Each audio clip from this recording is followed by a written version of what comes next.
All right, so we are going to talk about some of y'all's very favorite, I'm sure, nanofish, and Cameron is going to give us a lot of information about these, so stay tuned and we're going to check them out. All right, so look at these tiny little guys. What's their deal? It's the Anti-Goblinus, Sundadanio rubellus, the, what are we calling them, the neon red rasbora, there we go.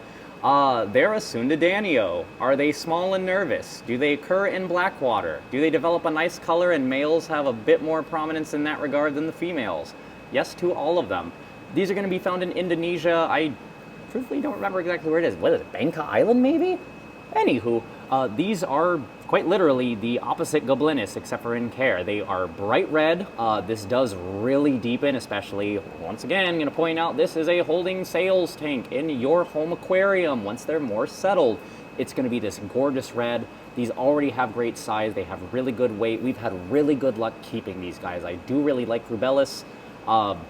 They're a really awesome nano fish. So anyone that's wanting, again, something a little bit smaller, go with your licorice gouramis, your coolie loaches, or anything like that. These are going to be a great companion, and especially once they settle in, they are gorgeous. All right, give us some info about these little guys. So this is the dwarf molly, Pilia Chica. I really like these guys. You can see a little bit of that iridescence already coming through on them. If you're not impressed, keep in mind that these are still fairly new. They do get some really nice color. This is, I'll say it, I'm a fish snob sometimes. I need to be better about it, but I have 2 types of mollies at home, and this might be my 3rd. I really like them. Very small, very peaceful. You're going to get all that good live bearer color, that activity, that personality, but in a much smaller package, and they tend to hold up a lot better than some of the tank-raised, random farm-raised mollies that you'll see poking around. Very cool live bearer, and one that I'd recommend for folks wanting to dip their toes into the wild type live bearers. It's really cool. Please join us. Yeah, I think that wild coloration is just so much nicer. I'm not a big fan of a huge heap of color, and these guys are really lovely. All right, so these are one of the best centerpiece nanofish, maybe one of the only centerpiece nanofish I feel like out there, so let's hear about them. Black Tiger Btis are awesome. They get a bit larger than Scarlet Btis, but still not much. Males are like, I don't know, I wanted to say clowns, but that's rude. Let's say harlequins, because that's a lot better. Really nice striping, really nice color, and if you are one of many people frustrated about the mystery of where are the female Scarlet Btis, what is a female Scarlet Btis, are they all males that just reproduce clonally, get these instead. They're still very peaceful. These are very hardy and easy to take care of, and females abound. You can tell them apart very easy. They're all to the left, and then you have this nice male here in the plants, and when he's feeling it, they are incredible. I love these guys. I really wish that more people would try these out as opposed to the Scarlets, which are a great fish that I own. No Btis bashing. But these are... Okay, so here is a familiar face to many. These are the Scarlet Btis, which I think we've all probably kept at some point, so let's get some more info about them. So anyone that's kept these for more than like a week or 2 knows how gorgeous these fish will become. They're popular for a reason. It's fairly easy and common to find males. You can take a look. You pick out for yourself what females are. It is a hotly debated topic in my own household. But regardless, Scarlet Btis are really good fish. I will say that a lot of what I see online, I think I can dispel a little bit based off my own experience keeping them several times. I have kept several males together in a 10-gallon. I've been able to get them onto dried foods. Am I doing this to brag? Well, maybe a tiny bit, but it's all about selection. These guys like plants, they like caves, they like structure. They will chase each other, yeah. There'll be a little bit of fin nipping in smaller confines, and especially if you're gonna go dried food, do like a tiny little pellet. And be careful, be deliberate, but they're a great nano fish. People know these for a reason. It's because they're really attractive, they're really interesting, they're really personable. It is a really good fish. I also kept multiple males in a 12-gallon and had no issues, so I think that is definitely a good thing to pass along because you can read a lot of stuff, so these are great fish. Get some. Okay, and I am not a rummy-nosed Tetra fan, but I am a rummy-nosed Rasbora fan, so let's get these guys' details. This fish makes me very sad that I moved out of the Midwest because when I was a kid, I plunked them in tap and got them to eat flake, and they were infinitely less problematic than they've ever been for me since. Of course. These guys are going to come from, unless I'm totally flubbing this, Shan State in Burma, so the same area as like CPDs or Danio would occur in, which means that they are really not huge fans of our nice, soft, mineral-lacking Portland tap water. They are very shy, they're very nervous, as you can see. It takes them a long time to settle in. You can see hints here and there. The pictures that you see of them looking good with that nice orange face, that red on the tail, the turquoise iridescence on the body, that's true, that's what they do, that's what they look like for me as a dumb teen. Someday we'll get that back again. I love Sabwas, they are one of my absolute favorites. Sure, we'll call them a Rasbora, why not? I think that might be correct. But I love these guys. If you have the patience, if you have the deliberation, since these guys tend to not like dried food, we give them a lot of baby brine here, this is a magnificent fish, and for those really wanting a challenge, they'll spawn on the underside of leaves, if I'm remembering rightly. Has been done several times. Fry are a big pain in the keister to raise, and of course you can sex them. A lot of fish from this geographic area, for some reason, females have that little spot near the vent, and of course the males are nice shiny males, but when they come in, that's still a good diagnostic to use. Great fish, and this is a particularly nice batch. They look great. Man, I love a tiny catfish. All right, let's hear about these. I will totally cop to the fact that I smoked a lot of these until I figured out how to keep them because I was being lazy and prideful. Jared and I are great. Are you gonna see them all the time? No. Do they take dried foods normally? No. If you have the patience and wherewithal to, once a day, throw in some baby brine or small bloodworms or tube effect worms or Daphnia, are they going to do fine for you so long as you clean your tank and change the water? Yeah, they'll be fine. These have been bred in captivity, very, very rarely. Very interesting little fish. I do really love the dwarf anchor cats. Are they gonna be the most interactive ones? No. Are they a nice little nano catfish that is not gonna eat anything larger than a shrimplet? Yeah, I've had neocaradinas beat them to the chow line plenty of times where I said, okay, you're getting a new tank there, buddy. I love them, they're catfish, they're great fish. Why not get Jared and I? And can you get several because they put out very little waste and stay very small? Of course, please get them some buddies. They love it, you'll love it. How many would you say in like a 20-gallon? A ton? Like a million of them? I don't know, like 6 to 12. Nice. That's really nice. That's a good option, guys. You don't see stuff like this that you can keep in smaller tanks, so keep an eye out for these. Okay, so to be honest, I am not super familiar with these, but I like the cut of their jib, so what's their deal? I feel like this fish was really popular for like an amount of time, and now seemingly no one wants it, which is a huge shame. So Brevor, Dors, Ocela, the Emerald Eye Rasbora, there we go. Brain train, totally skipped the tracks there for a second. So these big guys in here are as big as they get. These are outrageously hardy. They'll flit around in the top reaches of the tank. You'll see that emerald eye flash. This group will pretty much do this, whether you have 6 or 180 or however many we have in here. They are so peaceful, just not gonna hurt a fly. I've seen them a lot of the time with shrimp tanks. A buddy was keeping these alongside pearl gouramis. Kind of like Danio-erythromicron, at least in our sphere, it seems like folks are overlooking these to an extent. That's really a shame because they're really nice. I've seen these alongside chili rasboras, so it's not like they're going to outcompete those necessarily as long as you're taking good care of them. It's a great fish, attractive, hardy, extremely hardy for a nano fish, and typically very cheap. I think these normally retail for like $2-3. There's absolutely nothing wrong with that fish at all. Right. Good old live bears. Let's hear their story. So this is Gerardinus metallicus. This is a very nice little fish, the black chin live bearer. I will point out before the train gets rolling too far that we do breed a lot of these guys in-house, which does mean that you may see a lot more than we actually have for sale. So always be refreshing our website if you're after those because they tend to go in and out fast. Females are going to be obviously the much larger sex. Those are fully grown, and then the males, like this guy up here, are randy little buggers. I am amazed, and it's probably because I startled them with the light, that they're not just chasing the females around wiggling that appendage. Anecdotally, a lot of sources seem to say that these need to be kept on the cooler side, 68 to 72 degrees. Here they are in the nice ambient temperature of the fish room.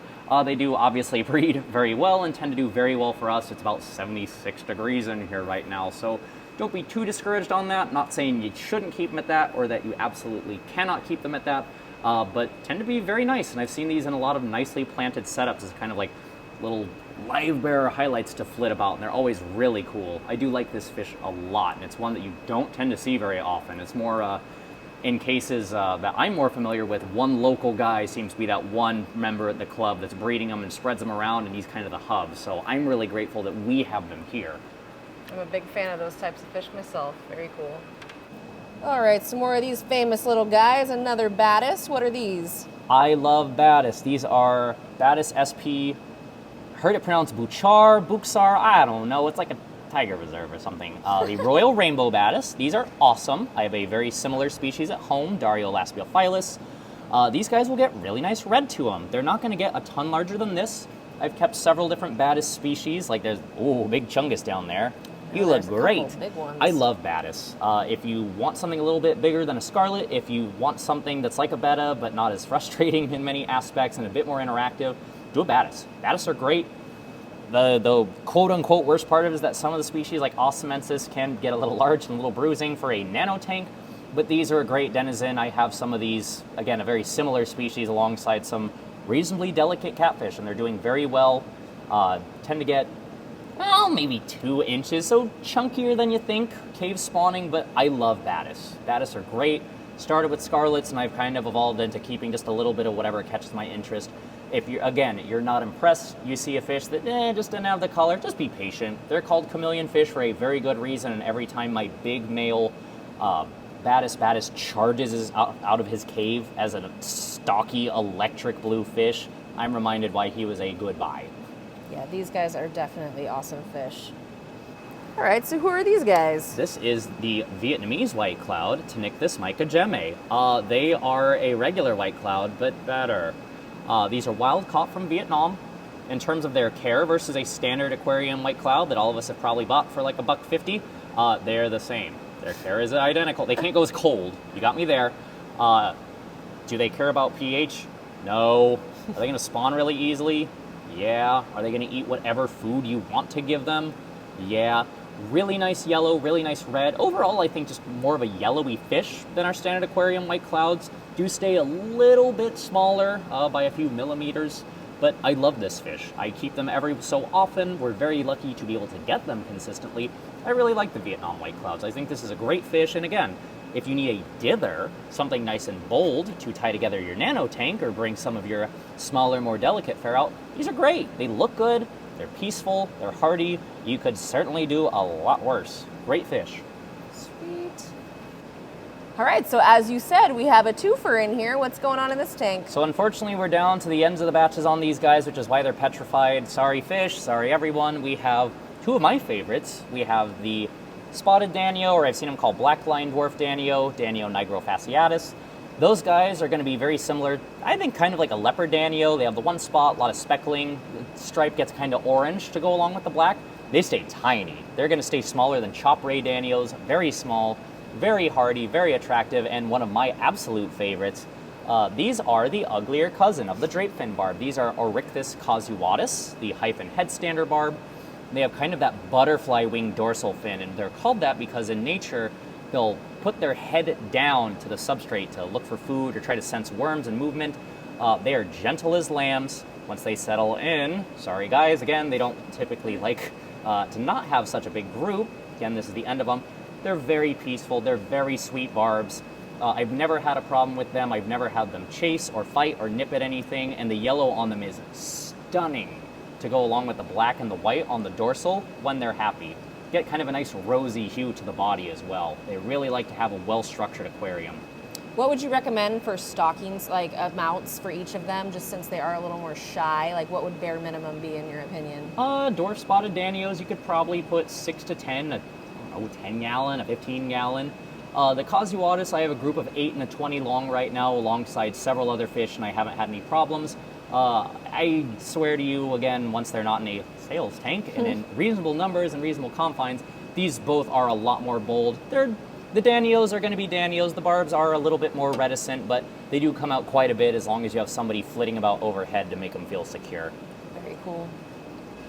All right, so I have been after this fish for many years, and I never pulled the trigger, which I should have. I love these. Please give us more info about these guys. So I'll admit, I haven't really kept this fish more than a little bit for reasons that I'll explain. So Bacillocerac weitzmani, the black darter or black morpho tetra, which is not the green neons in here. They come from Colombia and have some Colombian friends as contaminants. Oh, there's a big male. These are stunning, and part of why I realized I like this fish so much, even though they're not always kind of in my wheelhouse, is I believe there's been scientists positing the subfamily Cranucinae. The sailfin tetras might be a valid part of, or a valid thing, I guess, member of the Carassidae order, or family, excuse me, the tetras. Anywho, boring science stuff aside, they've got big bulldog heads on the males. They get this stunning color, this iridescent, glittery, there we go, there's that big guy. Females are still this really nice orangey color. Males are kind of jerks to each other. You don't necessarily need a big group of these guys, even though they're a nano tetra, because they're a little bit full of hatred. Females seem to be pretty good with each other. Males seem to be fine with females, and this is one you're feeding frozen or live baby brine or Daphnia or tubifex worms. No ifs, ands, or buts. They do get a little bit larger. I'm going to presume females stay a chunk smaller than the males. Males can reach about 1.25 inches, maybe 1.5 inches. Never seen them that big because we always get them small. They're stunning. They will look like the pictures online. We've gotten big males in the past that look like that. Big sail fin, just spangled colors, bizarre appearance, but you have to keep them fed, you have to give them space, you have to throw food at them. They can't be outcompeted, but once they're settled in, you might be able to spawn them. Cave spawning Kerasin, very neat, very cool. This is something that I certainly also need to pull the trigger on and get a few, because this is a cool fish and I already have its much bigger, uglier cousin. Would you have a recommendation on stocking for these? Because you did say probably smaller groups. So, like, what would you do, male to female ratio, and how large of a group? Probably, I don't know. I don't see why you couldn't do a trio and like a 10-gallon. I'm erring on the side of that versus a 5.5, just because I think you can still get them food and they probably won't kill each other. Again, haven't kept them, so I'd want to dial it in based off of what I see here and the experience of others. But I think that probably more than 5 or 6 in a 10-gallon would probably be pushing it. And that would be even, you know, if you have 2 trios, seems to be, from what I can tell, that would be probably the limit in something like that, alongside, say, really small cories or other really small tetras. Again, you can see some of the contaminants that get shipped in with them. Sometimes we'll get cardinals or green neons alongside them, and it's amazing how even those small species are dwarfing a lot of these other guys. It's incredible. But very, very neat fish. We're always really lucky to get so many, and this batch has done really, really well.